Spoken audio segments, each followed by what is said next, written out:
Hi, everyone. Thank you for joining us for another edition of Lifeline. So this is kind of a special edition, and we may do more of this. My partners, Jay and Monica and Jason, are actually with us live, but they're off screen. So if we hear a voice of God during this conversation, it's one of them speaking their mind. But I have some wonderful people with me that I'm in business with, who I adore and respect. But I also want you to notice that we now represent a cross section of America, right? So I was sharing with everyone before we came on that I thought I think we're in interesting times. We're in interesting times because, dang it, we were dealing with COVID-19, and then something horrible happened, and we're now trying to find the good in it, and take advantage, and I mean advantage in a positive way, of the moment, to seize the moment and see if we can't begin to have some true systemic change in our lives around diversity and inclusion. And so I thought that I would bring my friends and partners on with me today, and just let's just talk about it. So I'm going to ask each of you this question. I'm just going to ask you, and one of you can start. And that is, I would love to hear what is on your mind, what is on your heart, as we all wrestle to make sense of and go forward with the civil unrest that we face today. Charlotte, can I just start with you and ask you that question? Yeah, what's in my head and in my heart? I would say, so my husband is Black. I have 3 sons who are biracial that are 25. I have a 25-year-old who's a first responder. I have a college age son, and I have a junior in high school. And I also helped raise 2 of my nephews. And like you said, I'm the minority in my family, which I love. It creates a unique space for me, because if I'm totally transparent, there's a part of me that feels like I have this amazing life. I have multiple companies and great kids, and a white privileged life is, truthfully, if I'm being transparent, I feel like I live in that space, yet I'm raising children and loving a husband and family who deals with things that I don't understand. I understand them in a way that I feel them because I feel for them, but I haven't myself experienced the same level of fear and challenges that they have, only through my love for them. Yeah. And it's a hard place to be, because I'm having conversations with my kids that are really hard, and I have to have them. And what are you talking about? The stuff that nobody wants to admit that they talk about. I have teenagers. When you get pulled over, what do you do? How do you put your hands on the wheel? What do you like? It's scary. It's really scary. And we're also having conversations about how they can be the difference in the world. And, we're talking. Here's what we know that is wrong. It is wrong for a mother of any race or creed to have to sit her children down and have that conversation in America. There's something that's just wrong.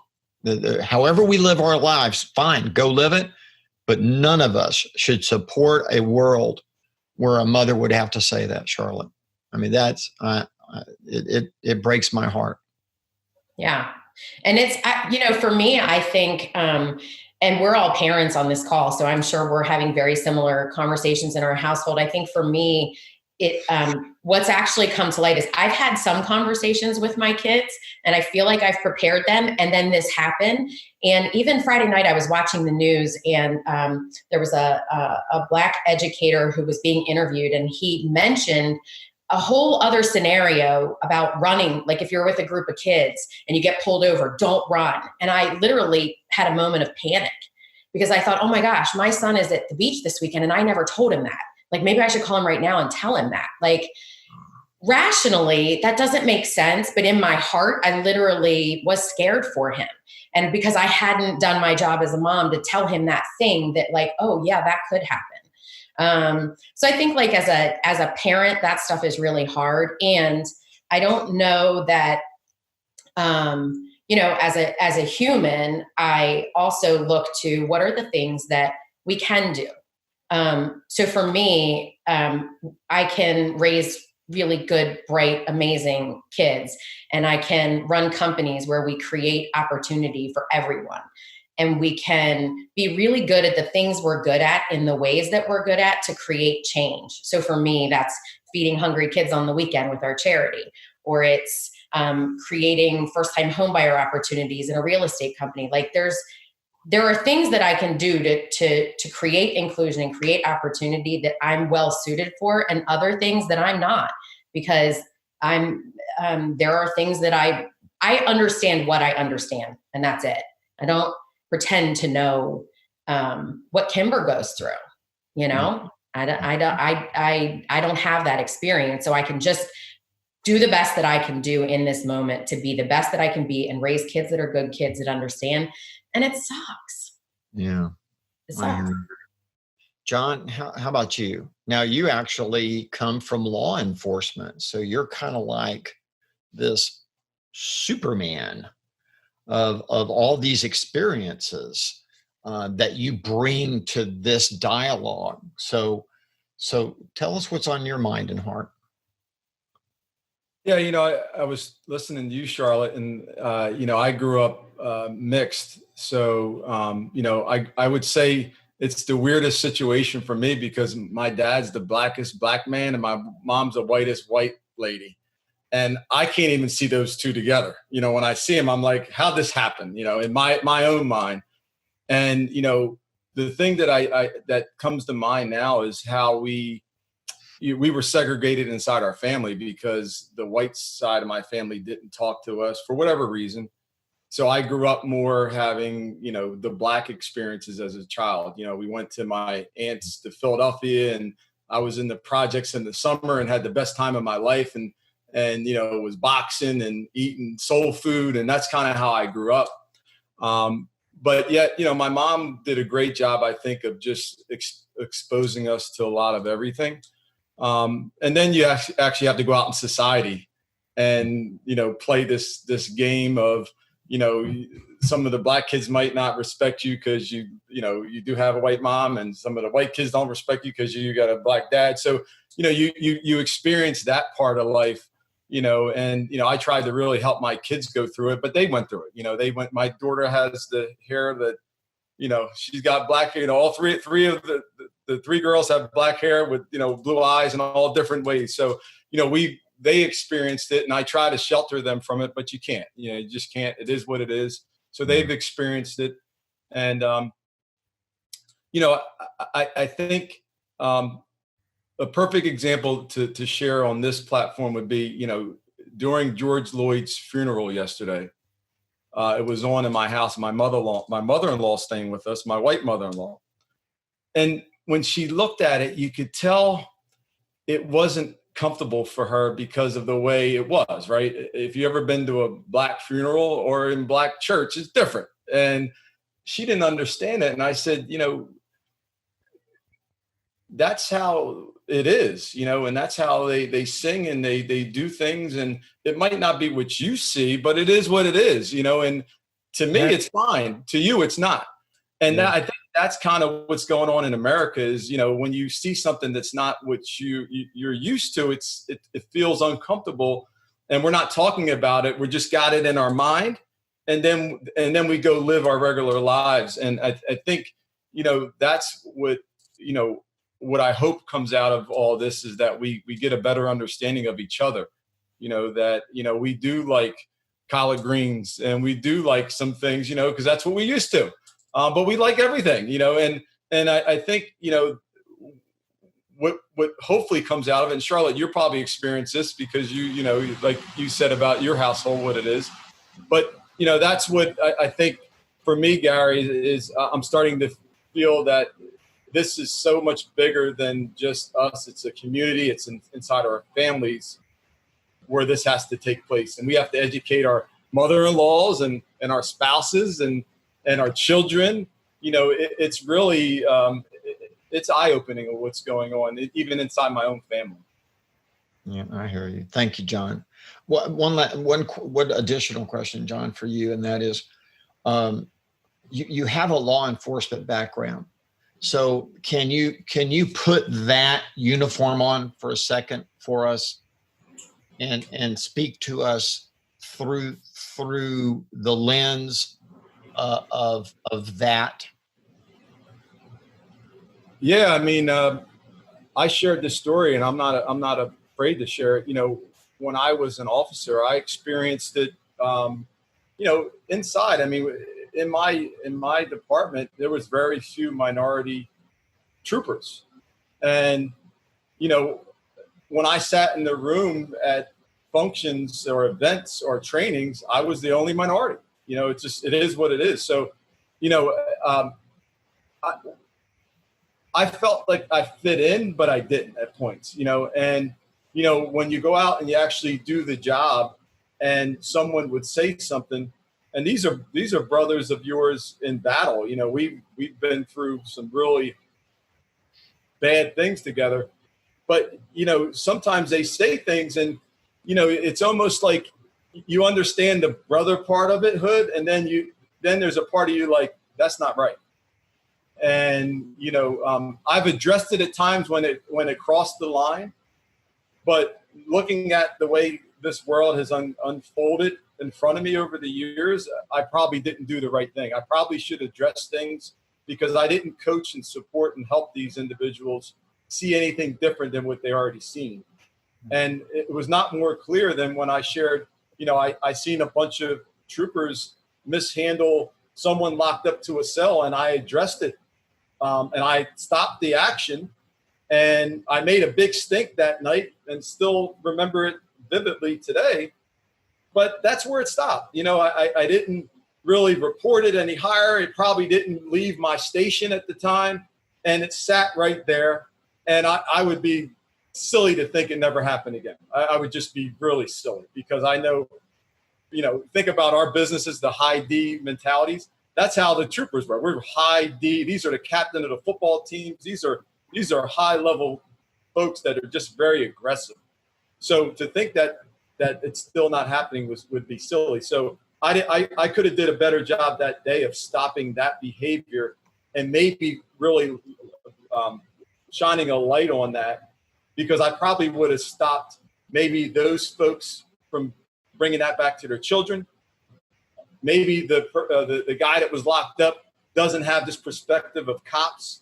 So, really, I allowed a lot of things to happen 20 some years ago that I could have made a change. So when you think about what I think about as a police officer, and I'm sure there's a lot of minority police officers that can tell you, especially if you were, I was back in the 90s when it wasn't as, cool to be a mixed couple or whatever, so I was there when there was some racism, really, really clear racism going on.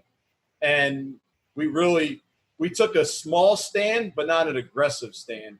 And that's even my fellow officers inside our place, because we were so minority filled. We didn't really have a voice to really do anything about how we felt either. Yeah, I hear you. Thank you. Kimber, how about you? What's in your heart today? So growing up, I grew up in Newport News, Virginia, and I grew up with a grandfather who was the first Black police officer hired in the integration of that police force. So there was always, early on, a lot of pride in our family of both what we were and who we were and what we represented. And inside of that household, a lot of conversations about what it meant to be a person of color, a Black person in our community, and what that represented.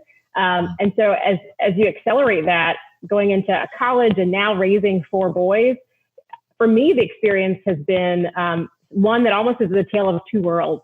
A world where privately, like, you have a lot of conversations, similar to what Charlotte was saying, the conversations that really, our oldest is 11, and we started having those conversations with him when he was 6, 7 years old, which is hard, but he plays ice hockey. And so he's often the only Black boy on the ice. And we've experienced it firsthand, right? Some of those challenges. And so having to really have a conversation and watch the innocence just peel away when he has to understand, well, why are they treating me that way? Why do I get looked at differently? And not understanding it. And so what's that conversation, Mom?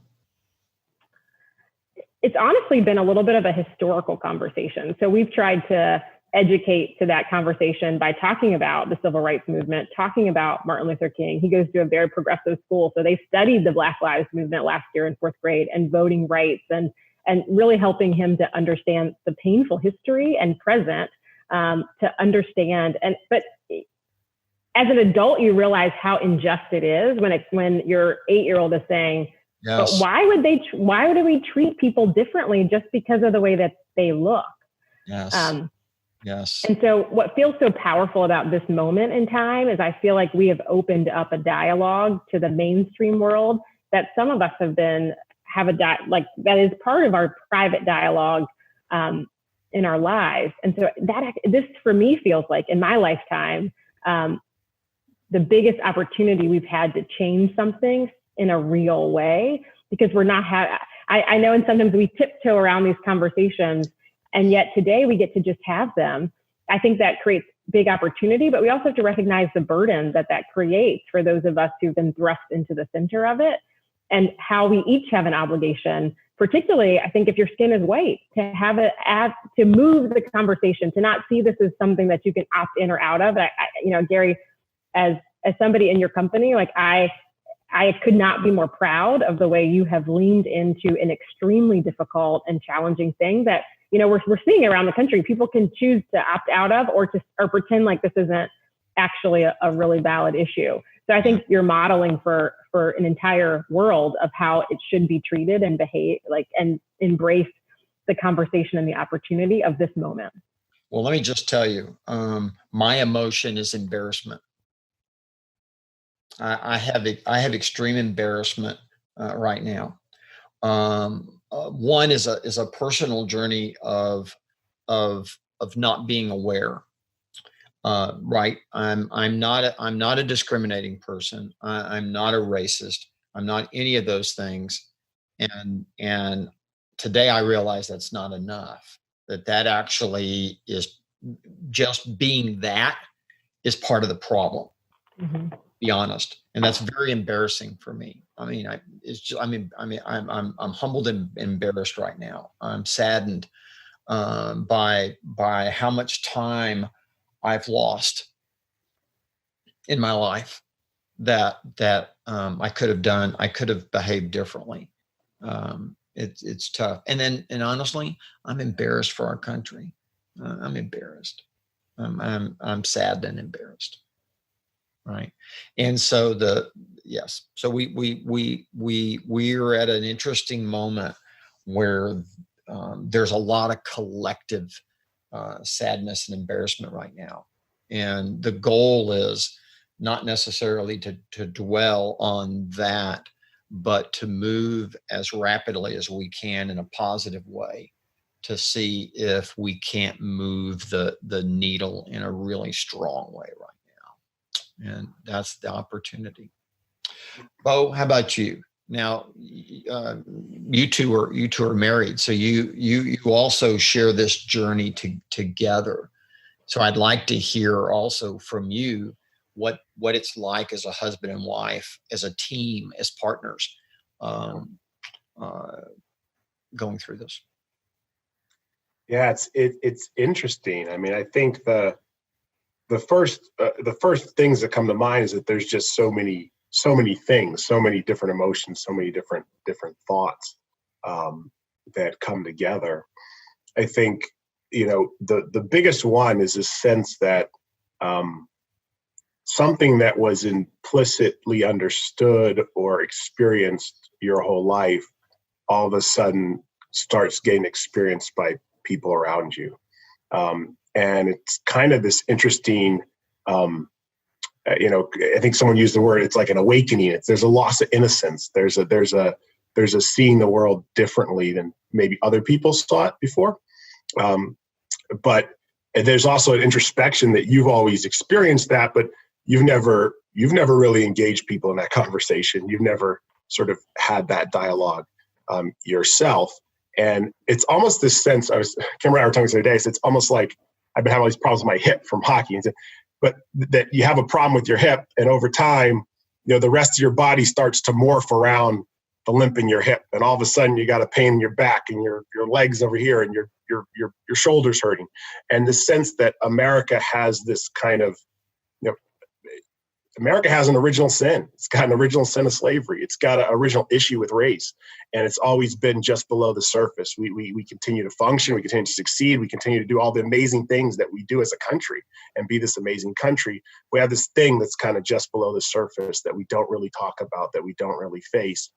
And to see that sort of come into prime time is interesting.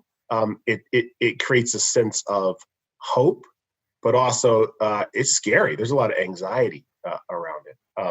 Tell me about what do you mean by that? Partly because you don't know. Sometimes if you don't talk about it, you don't have to deal with it, right? Okay. And I've seen it. That's right. I see that both for my peers, my white colleagues in business, that for many of whom haven't really had to think about this. I also see it for my children. On Saturday afternoon, I fought my son. I made my 11-year-old. First of all, we made him watch the 13th, which is about the criminal justice system in America. And then I made him go down. He was scared. He said, there's protests. There's all these different issues. I made him drive with me to downtown Washington, D.C. to see there were people, there were white supremacists protesting, and there were Black Lives Matter people protesting, and there was news cameras, and I wanted him to understand that he was in a moment in time. And it was a really weird feeling because I was in some ways breaking my child's innocence. Yeah. I was breaking his innocence. And I remember this moment vividly as a child when I was about his age. And I relived it on Saturday because I remember as a child, my parents made me watch a documentary about Emmett Till. And I will never forget Emmett Till's face in his casket, because I saw that when I was about 8 or 9 years old, and I had nightmares. I had nightmares about it. Oh, no. But I remembered the moment. I remembered my parents making me watch that. And then I remembered how much it shaped how I'd seen the world. So I think there's this awakening that's happening. And in that awakening of people trying to understand it and the awkwardness of that, there's this need to listen, this need to sort of just understand, to be open to the fact there's a bunch of different perspectives. And, I loved that the two messages. I mean, when I think about, Gary, the stand you took, that was really a kind of an act of courage. And that's a courage to step into something that's awkward, that's potentially divisive. Yeah. And then I also thought about Mo's message, and that was a message of heart. These two things of courage and heart have been on my mind, that we've got to step into this space with courage because it's awkward, it's different, it's uncomfortable. And then we also have to have heart, because we have to realize that everyone has a different emotion and a different experience. And you said something about feeling embarrassed. I mean, I think one of the things I've been saying to a lot of people is that there's a difference between fault and responsibility, and that one can take responsibility for an issue without being at fault. And I think that a lot of people struggle with this issue because they feel guilt, or they feel at fault. And so it's hard to take responsibility if the feeling is fault. And so how do you manage that as people? How do we open up that conversation and make people feel comfortable enough to have it? The two thoughts I had about moving forward that I'll just share. One is this idea that there's talent, that our country was founded on this idea of opportunity. Our company was founded on this idea of opportunity, and that there's talent in our country, there's talent in our company, there's talent in our businesses and our communities that isn't getting a chance to shine. And so how do we create a world in which all the talent that's in the world can shine to the best of its ability? And in the real estate industry, right? Like, we're in real estate. We do real estate for a living. And if you think about, I always talk about the Realtor Code of Ethics. And it starts out, it says, underneath all is the land, right? And upon its wise utilization, just distribution depend the hallmarks of our society. This idea of who owns land, who uses land, how the land is distributed. This is inherent in the issues of America, the foundations of our society and civilization. It's also fundamental in the issues of race. When you think about the basics of necessity, food, shelter, like we as realtors get to help people provide shelter, a very basic human need, right? When you think about wealth in America, 98% of the wealth in American families is passed from one generation to the next through real estate, or fails to pass from one generation to the next because of real estate. And we do that. We do that every single day. That's and then right. finally, it's home. It's that place you come home to where you raise your family, where, you know, maybe you're in a traditional or a modern house or a split level foyer. It's this place that you choose where you have a sense of safety and security, and we get to engage people to create that, to move it, right? So whether it's the distribution of land, the provision of shelter, the creation of wealth, or the making of home, our industry gets an opportunity to touch the public in this country in such a very unique way.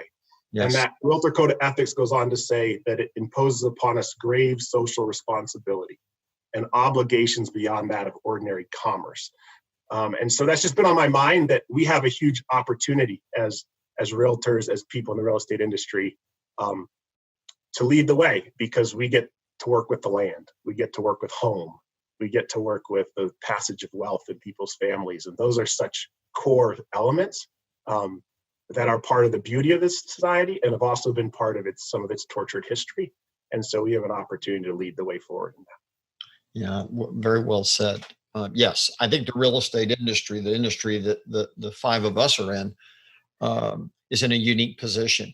And with that, you know, comes responsibility to lean into that and do what we can in our industry. Yes, we just have to. That's the end of that discussion. Charlotte, when you listen to all of this, what's the path forward, and what do you think? Bo shared a little of what he thought. I'd like just to go around real quick and ask each of you that question. What do you think the path forward is? I think, you know, Kimber mentioned the word power.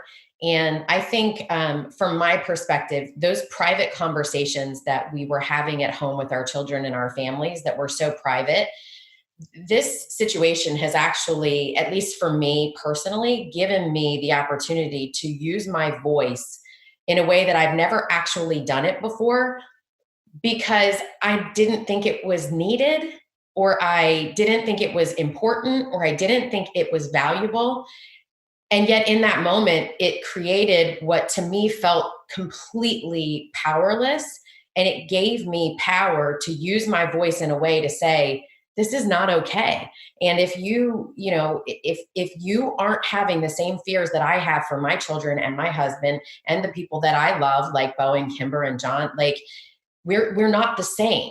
And we should talk about that, because there's something that every one of us can do. So the path forward for me as a mom, I'm going to make sure I raise good kids that are educated and become leaders and create opportunity for other people. And as a human, I'm going to create as much diversity and inclusion and opportunity as I possibly can. And I don't know that there's an appropriate way to say this, so I'll just say it. I'm not Black. And when I look at Kimber, she is a beautiful Black woman. It's okay for me to look at her and see that she has unique differences. And if I can look at her and see her as talent and not as a beautiful Black woman, but both, and create opportunity and space for her in my world and people just like her, for me personally, that's my path forward. I don't know that I can change the world, but I can create opportunity for people that don't look like me. And I think I can create an understanding for people that do look like me, that you should never judge a book by its cover, because you have no idea the depths of my love and for who I love and for who I fight this battle for. And we should all be a little bit more aware and cognizant and engage with people that are like us and not like us. Yeah. Outside of that, I don't know how else. Truthfully, I don't know that I have the answers. No, that's it. Well, I mean, the truth of the matter is that, you know, it's that story of, you know, I tried to change the world, but it was too big and complicated. So I tried to change my country and it was too big and complicated, but I tried to change my state, tried to change my city, tried to change my family. and ultimately discovered that the only thing I could change is me. But as I changed me, it changed my family. And right. And that's what you're saying. And that's absolutely, you start with yourself, and you start with the words you say, the actions you take. That's what you start with, what you will accept and not accept. Yeah. John, how about you? What's the path in your mind? Just the path forward? What do you think that looks like? I've thought about this for a while, and there's 4 words that come to mind. It's awareness, understanding, education, and action. And when I think about awareness, I think about being on so many calls recently, and 3 or 4 Black agents said to the majority of white agents on the call, they said, the one thing you'll never understand is when, the day I decide to put sweatpants on, a sweatshirt, and I have to think about going around back because the lockbox is out back, that someone's going to call the cops on me because I'm Black. Or the moment when I go to a vacant house and I'm thinking like, what do I do? Because it seems like all the neighbors are watching me. That feeling, a lot of the agents were very shocked that happens for us Black realtors. I've experienced it. I've had the cops come to I've sold high-end real estate, and sometimes in a neighborhood, and they're just, why is this person walking around the backyard? So not every other agent has to feel like that when they're walking around the backyard of a house that's vacant. And Bo and Kimber and I, we spoke about this. Sometimes, no matter how good of a listing agent you are, when you knock on the door, the white, 70-year-old male is like disappointed. He's like, oh, okay. So you have to actually sell yourself first. Then you can start talking about the listing. That's a challenge that, a lot of Black agents have to go through. So awareness that we all understand that, and that's a societal change, but it's something that we have to think about as realtors, the understanding, that, and Charlotte, I don't know if you said it or Kimber, our hair is different, it afros real easy, we might dress a little different, whatever it is, just understanding that, we all have choices, and how you look is how you look and how I look. And I can't change that I'm a little darker, and I don't need to tan like you do. I don't need to sit out and sunbathe, I don't need to. So it's just an understanding that we're all different, and we know each other's, the way we are. And then education is the main part, Bo, that I think when I listened to what you said is, we have to educate when we have grandmothers renting and grandfathers renting still, that's the example laid down to generations. That maybe that's okay. And in Philadelphia, where my businesses are, some of my businesses, these neighborhoods are being bought out because they can't afford to stay there anymore. A lot of folks are, priced out of their neighborhoods. And there's a whole conversation around that. And I'm sure, Bo, you understand this concept.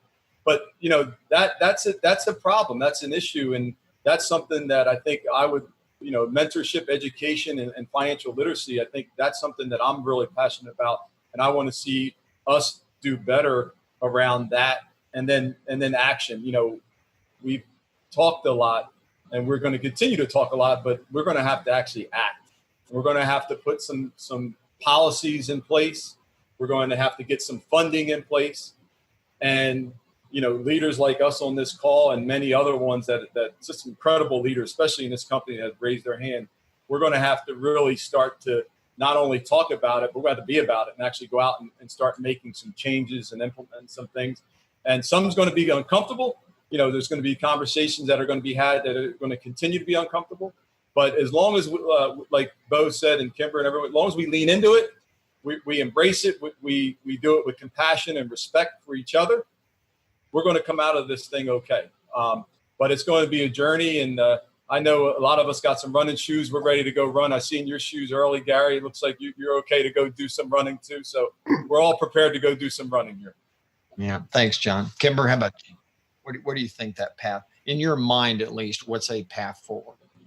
Yeah, one of the quotes, we've seen a lot of quotes over the last couple of weeks, but one that really stood out to me was a Dr. King quote that said, "There becomes a moment in time when silence is betrayal."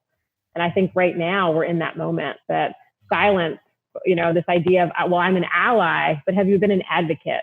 And you actually have to shift from saying, I was neutral. I never did anything right. I wasn't a racist. You have to be more than that, right? You have to actually be more than that. So I think step one is really an openness to the conversation, because we all have people in our world. If you look up and there's nobody that doesn't look like you, there's an opportunity. And if you look up and there are people that don't look like you, there's an opportunity to lean into those conversations.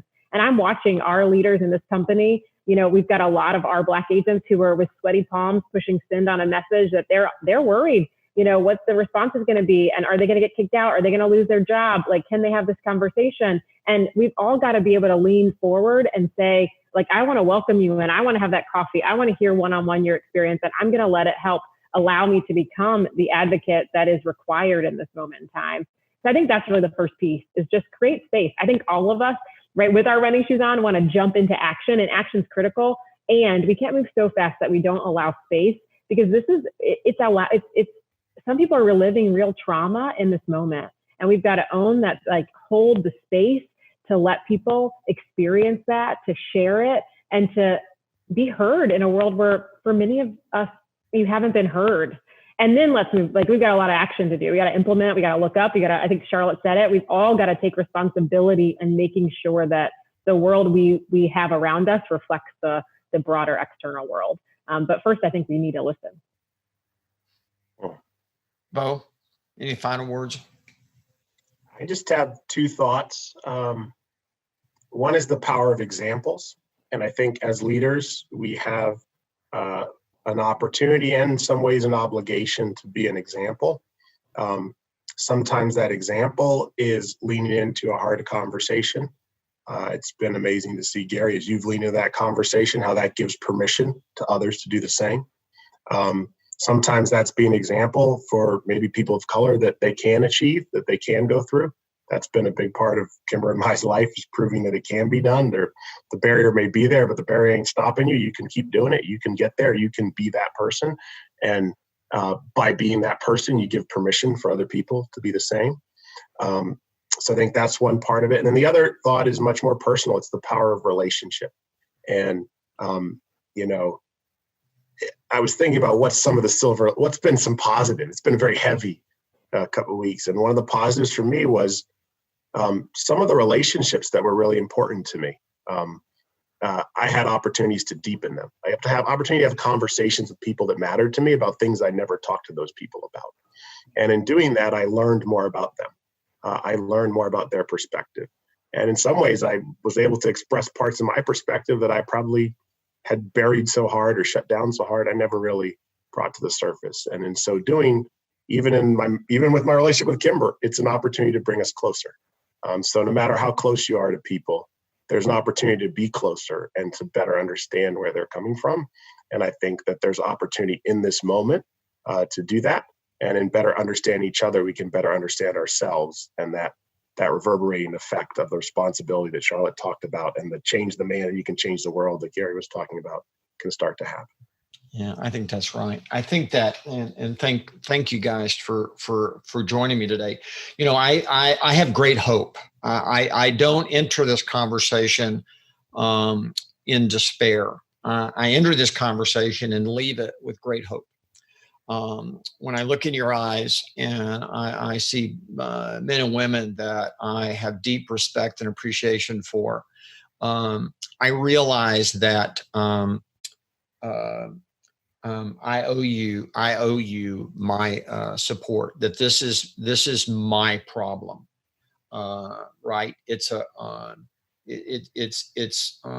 anybody that is that lives in America. This is their problem. This is not your problem. This is not your problem. This is our issue as a society. And if we all can have this conversation and just and understand that everyone is free to have whatever belief they want, except we don't do harm, and we do not practice racist views. We just don't, right? We don't discriminate. If we can just begin to agree on that and go forth and talk about it, right? Talk about it, right? In the last few weeks, I've had great conversations with Black men and women in this company that I never had before. And I call them up and I say, I just want to talk to you. And I say, I want you to tell me your experience. And guys, they tell me the experiences that you're talking about. I go to do an open house and the police say, what are you doing? And I'm horrified by that. I'm actually horrified that someone I'm in business with would be treated that way. And I have a little bit of anger about it, right? Meaning that's not right. And I don't want my kid to be treated that way, and I don't want your kid to be treated that way. And I think that what's changed for us is that more and more people are beginning to understand, and I'm talking about white people, by the way, are beginning to understand that this is their problem and that only they can solve it. Because they have got to lead and make it not acceptable to behave that way. And I think we have a moment in time, you guys. I really do. I think we have a moment right here. And I hate what caused it. I'm hopeful for what it can do. Right. And let me just say again, love you guys. And I love being in business with you. It's an honor. I want to be real candid. I don't see black or white. So I just see wonderful people, and it's an honor being in business with you. I love what we do. And thank you for being vulnerable today and being open to sharing this. And thank you for being the leader who set the tone immediately at 11 o'clock at night when you felt it in your heart, not because somebody proofed it and read it. You said what was in your heart, and what was in your heart is what you're doing today. And it gives, I hope, I speak for all of us when I say it gives us all courage to also do the same thing and be leaders who take a stand that says, we will not tolerate racism in our country, in our families, in our friendships. It's not okay.